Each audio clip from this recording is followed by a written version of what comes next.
Yo, how to make a how to make a frozen pizza taste homemade. Get all these ingredients, get some tomato sauce, a good quality one, I guess that one. Get some Parmesan cheese, garlic, some olive oil, mix it all in a bowl. Cheers. Spread up. Get it on there. Get it on there. Get it on there. Spread it around.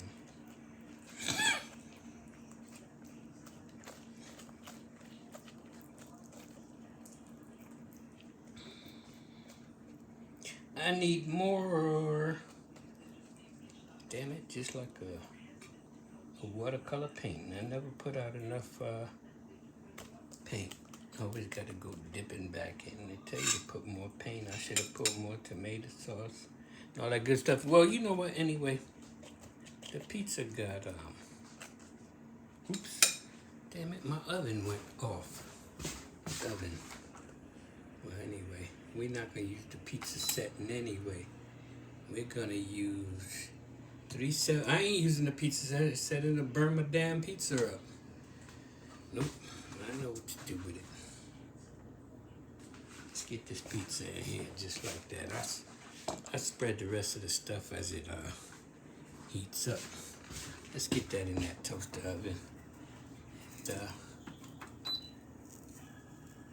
I would add some more pepperoni, but you know what? I had some salami last night. That's enough pepperoni. Just like that. Hook up, cook up. Let's see what happens with it.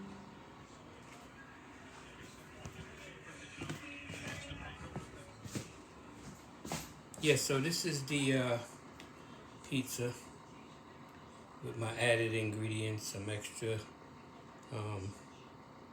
spaghetti sauce, some garlic, some extra dry Parmesan cheese, and some olive oil. And this is a thin sliced, this is a thin crust pizza from DiGiorno, because even when I eat pizza in the pizza shops, I like my crust thin. I can't stand those people that make those thick, bready pizzas, you know. So this should be good.